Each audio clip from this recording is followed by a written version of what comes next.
you. I want to introduce our guest speaker. This is a man he wears a lot of hats. He's involved in a lot of things.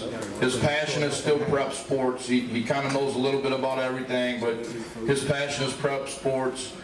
He's huge in the Sugar Bowl committee. He's been an integral part in our programs, receiving awards, and our individual players receiving awards. He's always somebody that pushes St. Charles Catholic. He's a big friend of the program, talks positively about us every opportunity he gets, and we really appreciate him. He's a true friend of the program. No matter when I ask him, he just tells me to give him a date, and he's here. He's got a very busy schedule, but he always finds a way. So I'd like to introduce our guest speaker, Mr. Ken Trahan.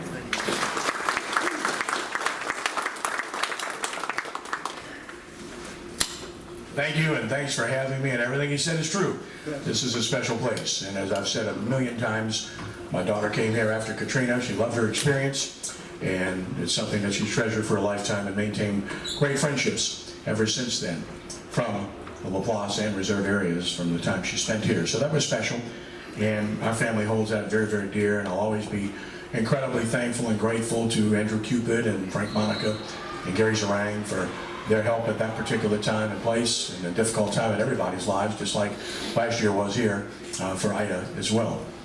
As Wayne mentioned, I'm pretty busy. Tuesday nights are one night I don't do a radio show, so here we go. I'm here, it's all good. So my wife just laughs, she knows. She just says, I know you never say no, and I never will. That's just the way I am, and if you can't give back, and if you can't do the things that you're passionate about and help others, then you're wasting your time on this earth, in my opinion, because faith is the most important thing in my life. As Wayne mentioned, I'm pretty busy. I do a little bit of everything. I'm the sports director for the 4 Cumulus New Orleans radio stations, and I do shows on 106.1 FM every night at 6 o'clock and on weekends at 10 a.m. And I do a bunch of games on the station as well. I'm also the owner of CrescentCitySports.com, where we provide an enormous amount of coverage to your school and everyone else, and we love doing it. And we also produce 50 to 60 games a year in every sport. You name the sport, we do it. And by the way, it's always free. I don't believe in charging anybody to watch a high school game. I don't believe in charging students, parents, alumni, or anyone else. If you want to take that as however you want to take it, you can, but that's just my opinion, and that's my belief, and we operate differently. I'm blessed to have a lot of contacts and friendlies in business who support what we do, so I raise the money through advertising to be able to finance doing those games, because they're not cheap, but we love having the opportunity to do it. And of course, we always will have St. Charles on. That's a given each and every year. At some point, that's what happens. If you're good, we get you on. And St. Charles Catholic is always good, thanks to my friend here and his predecessor as well, who wasn't too shabby. I'm also involved in running the Saints Hall of Fame Museum. I'm the general manager of the Saints Hall of Fame. We have our annual weekend coming up, October 28th and 29th and 30th, where we induct Devery Henderson and Fred McAfee into the Saints Hall of Fame. And also we have our induction luncheon on a Friday, a gala on a Saturday with 60, 70 alumni from around the country. And then the game that Sunday is the Saints and the Las Vegas Raiders at noon, and we honor our guys on the field at halftime. I also run the Greater New Orleans Quarterback Club, and I've done that for the better part of 17 years now, and we select players of the week, coach of the year, as Wayne knows a little bit about that, team of the year, and a player of the year is mentioned, and players of the week, and we honor those young men every week. We honor a scholar athlete each and every week as well. And on top of that, I do a bunch of games. I run a ministry, and I'm on the Sugar Bowl committee. I co-chair the media selection committee on the committee itself. And other than that, I got nothing to do, so it's all good.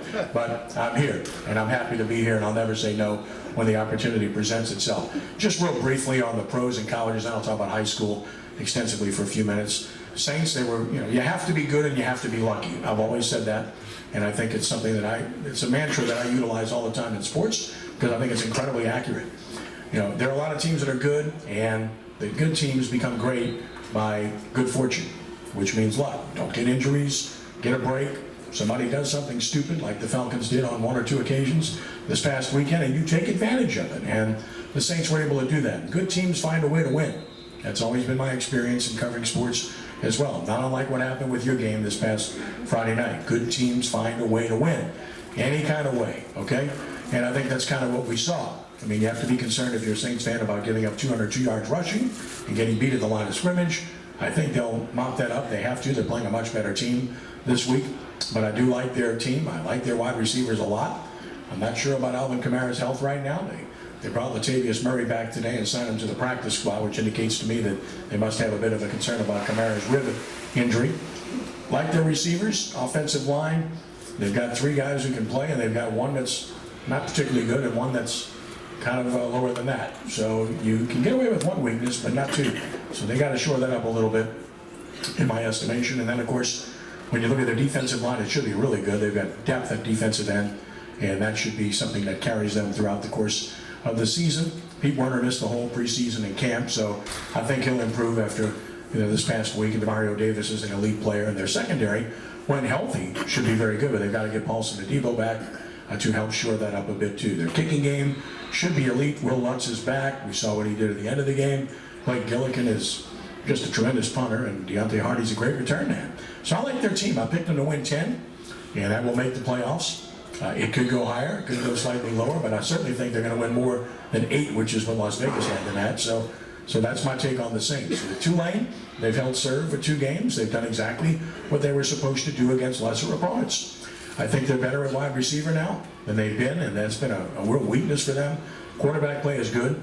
Offensive line play was shaky last year, but I think it's better this year. At least through 2 games, you have to like what you've seen. And defensively, they're playing better as a unit. They're pretty good up front on the defensive side of the ball. So I like what I see. And I like Willie Fritz. I think he's a good man. I think he's a really good coach. And he retooled his coaching staff this year, and I think that definitely has him much more confident than he was previously. LSU, I'd like to say I'm surprised, but I'm not. The first game, I thought they'd win the game, but I thought it would be very close. Well, it was very close, and they did not win. And even though they were outplayed, they lost because of the third element of the game, the kicking game, which is such a great focus of your program here. And when you don't execute in the kicking game, when you're playing a like opponent, you're going to lose. And that's exactly what happened to them. And that's some things they have to shore up there. It goes beyond getting a kick blocked or muffing punts. You've got to have a guy to catch the ball. They switched return men this past game, by the way, and caught the ball for whatever that's worth. And then, of course, on the kicking game, when you have to have a live call with special teams. I don't need to coach you. You got the best coaches around, but if you see an overload, you got to do something about it. You can't let a guy come clean and block a kick. So I think they'll adjust that, because I'm a fan of Brian Kelly. I think he's an outstanding football coach, and I think he's got a really good staff. And people have a tendency to jump off the cliff too soon, and that's what happened after 1 game. Bottom line is, after 1 week, people were praising his replacement at Notre Dame, Marcus Freeman, and he's a fine young coach and a good man, and because he had what you call a pretty loss to Ohio State, and they were bashing Brian Kelly. Well, what are they doing now? I don't know. Notre Dame lost to Marshall. So, whatever. Week to week it's different. LSU's got Mississippi State this week. Tulane's got Kansas State. Those will be 2 tough games. To be certain, both are underdogs in those games. High school football, first and foremost, the most pressing issue, according to everyone I speak with, and of course, obviously, impacting you most, is the realignment which took place last week. The timing was awful. You've already made schedules, you have districts and everything else, and you can't do anything about it. You just have to move forward, because there's so many dynamics involved in this, including PowerPoints, and who you scheduled and what you get out of those PowerPoints from whom you scheduled. But you can't do anything about it but play the games. As coaches will tell you, we'll just line up and play whoever's in front of us and let the chips fall where they may. I personally love what happened. I think it's a tremendous plus and a tremendous bonus and boom for these young men here who get a chance now to compete with other people and against other people, which is what it should have been in the first place. For the life of me, I don't understand how adults could deny kids the opportunity to compete against each other, because again, the LHSA polled students about 3 years ago, and overwhelmingly the students said they'd like to be together. And I thought this was all about the kids. I thought. It's not. Having said that, I admire the effort here. Whether it sticks, I don't know. I would like to think this. I would like to think that the schools that should be the happiest right now, well, certainly our private schools have to be happy, because I'm a private school guy too, and went to Archbishop Rummel, and I'm certainly happy for them, but I'm happy for all of our private schools, because now they have a chance to compete for real championships. 2014 bracket, 8 teams get a bye. You earn that bye, so St. Charles Catholic will have a bye. right? Okay, all right, just making sure, just want to confirm that. Can I quote you? It's all good. I jest, of course, but bottom line is you earn the bye if that happens. And I like that, because after that, you still got 4 rounds, which is inherently better than what's happened in recent years when you may have only played 3 games. And you're playing different people, which is even better yet. So I really like it, but the schools that benefit the most from this change are the traditional public schools. And if you're a traditional public school, which means a true non-select school where you're not drawing from outside of your attendance zone, you should love this, because now you're not competing with the private schools and you're not competing with the non-traditional public schools who can draw from everywhere. Fact of the matter is, the split, in my estimation, was terrible. It should never have happened, but once it happened, to allow quote-unquote public schools who had open enrollment to be quote-unquote non-select, I think was ludicrous. Because again, the competition is incredibly unfair. I'm not going to name schools, but we know who they are, and you know who they are too. You've got schools that draw kids from all over the place. I mean, from 15, 20, 30 miles away. And you got other schools that can't draw a kid from more than 2 miles away from its school. And they're competing against each other. And that's inequitable, in my estimation. Just like it's inequitable when you're paying a very steep tuition to go to a school that you want your children to be in like this, because you value the education and you value the faith-based principles that are taught and the people that operate the school. You're doing that for a reason, but you have to put out, and it's a taxation for sure on all of us to have done that in our lives. But I'd like to think that the traditional public schools should like this, and hopefully, knock on wood, they'll vote to keep it the way it is, because they can make the difference. If those schools decide that they like this and they vote that way and you get 50+1, well, this will stick around. So stay tuned. I'm encouraged, but I've learned over the last decade not to get too encouraged, because every time I get my hopes up, they get squashed. And again, I respect all opinions. And I respect the people that feel the other way about this. As long as they're civil, we can have a very decent, honest debate, and we have. But again, I don't respect the nuclear version of it, where people just automatically castigate you, and because you're a private school, you're a horrendous person, and you live in a different world than we do. That's just not true. I'm looking around the room, I'm 100% sure, I'm looking at people like me, that are working class, middle class, hardworking people that have worked very hard for their children and their spouses to make sure they have the best life possible and provide the best education for their children that they can. With regard to your team, I mean, obviously you graduated a lot of players off of a special team, and I said this, I did the game broadcast last year, and let me just say it was one of the most enjoyable experiences of my life, because I've done every state championship game but one that St. Charles Catholic's played in, dating back to 2005 on radio. And my daughter was here for the game in Shreveport. She was in school here at the time, and she was with the students and dressed in her royal blue and yellow gold and everything else up in Independence Stadium. It was pretty cold too, by the way, and the game didn't turn out so well, but I've been able to do all those except for one, and the one this past year was one of the most enjoyable games I've ever done.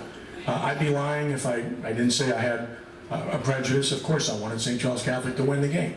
I gained immeasurable respect for Lafayette Christian, because you find out more about people when they lose than when they win. I have always said that. And what I witnessed from Treg Falk, what I witnessed from Jay Miller and that entire operation there, they get criticized all the time for, oh, they let kids in for free, they recruit like nuts, everything else. Well, they were the classiest losers that you'll ever imagine. They conducted themselves with grace, conducted themselves with tremendous sportsmanship, wanted to pray together. I was extremely impressed by that. They just had a crushing defeat to a team that they expected to beat by 3 or 4 touchdowns. But that was an incredible performance by your school to be able to beat a team that had bigger, faster athletes. And by the way, they're pretty well coached too. So that speaks volumes about the job this staff did. It's as good as I've ever seen. And that doesn't mean you didn't have good players, you did. They just had better players, talent-wise, overall, and I think anybody that watched would say that. So I just thought this was an incredible performance and a tremendous job of coaching, and by the kids going out and executing what they did to win the game. I mean, obviously you know who your players are this year and how good they are, and obviously what you saw last weekend was the epitome. That game last year was the epitome of what high school football is all about. David and Goliath, right? And then of course what you saw the other night was the epitome of high school football, because who in the world thought that you're going to run down this kid in that situation. I don't think anybody believed that was going to happen, but it did. And I remember doing a game in 2009 in Lafayette in the snow at Cajun Field when Rummel was playing against Westgate. Westgate had tremendous athletes, fast as can be, and their quarterback, who's a 4-4 guy, runs option, gets in the open field, he's running for a touchdown, and a linebacker from Rummel named Chris Randall just chases him down, dives at him, and trips him up, and they don't score, and Rummel won the game 7-6. And they got a picture of that in their field house because it was the epitome of what high school football is all about. The kid gave every ounce of effort in his body, and he was nowhere near the athlete the other kid was, but he made a tremendous play. Well, that's exactly what Michael did the other night, and I think that's special. Clearly, you know, you've got some players to hang your hat on. They have championship experience. They know how to win. They know how to play. You know, and Aiden and Devon and Kyle and Jaden and Caden and Samari, can name them all. They're really good football players. And then your division, the way it stacks up, basically you traded Lafayette Christian for University Lab. That's basically what happened in terms of the power structure. And U-High's really good, you know that. You've seen them in the scrimmage, and they're excellent. You draw some encouragement from the fact that they got beat the other night by Rummel. And that was a great win for Rummel, because Rummel's not a great team. They're a nice team, and they've got a great coach and a great coaching staff doing a terrific job with that program. But U-High's really good. They've got outstanding athletes, and Andy Martin does a great job. But Newman is a real deal. They're really good. This might be their best team. They might be their best shot. Everybody knows about the quarterback, but they're pretty good up front. And the receivers are pretty good. They're not great, they're pretty good. Their tight end's exceptional, but he's playing a lot of defense these days, and he's a stout football player. And they're legitimate, and they're playing a really tough schedule early, which I think is going to benefit them greatly down the road. And I think that's what you have to do, and that's what St. Charles Catholic does. Notre Dame has a guy I admire as much as anybody that's ever coached the game, Louis Cook. I have enormous respect for him as a man and as a coach. He's one of the greatest of all time, and he's one of the classiest, finest people you'd ever meet in your life. They beat 5A Southside, so they're a pretty good football team. Calvary Baptist, you know, moves up. They've been really good skill-wise. They spread you out. Ronnie Ewan's a good coach. They lost to Captain Shreve, a 5A school the other night, but that's a 5A school. Dunham's got Neil Weiner, always a good football team. Episcopal, Travis Bourgeois is as good a coach as you'll find anywhere in the state, does a great job. They're 2-0. And then Parkview Baptist, they're a dark horse team. They're really improved. They were a powerhouse team, you know, the early 2000s into the 20 teens, and then they dropped off, but they're better this year. And they've got 2 good wins over Dunham and Catholic New Iberia. So I think that's another school to take a look at. And then last but not least, with your schedule upcoming, you got De La Salle. They're really good. They're huge. Probably the biggest team up front that I've seen. Very physical. Got a terrific running back. Not so much throwing the ball. So if you've got to be able to slow down the run against them. Beat them last year in a game that we did over at Ted Gormley Stadium. That was another fun one to do, and that was tough stuff. You had to put your big boy boots on that particular day. Those guys hit really hard. Vanderbilt Catholic's okay. They lost to Edie White Catholic, who's obviously really good. Abbeville, you know, they lost by a point to Central Catholic the other night. St. Martinville's 0-2. Martin Luther King Charter, Joe Riley started that program, got it going. They've outscored 2 lesser opponents, 98-8. Country Day, they've scored 68 points so far. They have some nice players. Numbers are the issue there. So that's kind of what you have looking ahead. Told you about the teams in the playoffs. I personally believe St. Charles Catholic will be one of those bye teams, and I think St. Charles Catholic will definitely be a top 3 or 4 team in the class, and what happens after that remains to be seen. Last but not least, as I've alluded to, appreciate what you have, because a lot of people don't have what you have. You've been through hell and back here in the last year with what transpired. I have a lot of friends that live out here. Frank is a good friend. His home was ruined again. Obviously, my friend Michael Lewis, I run the Saints Hall of Fame. He's still in Houston, still fighting insurance to get back here. Messed up really bad, ruined his home.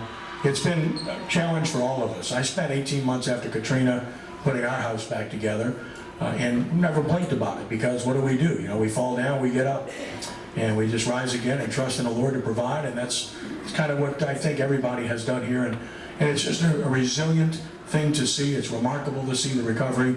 It's great to see the people with smiles on their faces. It's outstanding to have this school back up and running in great fashion, and it's going to be doing that for many, many years to come.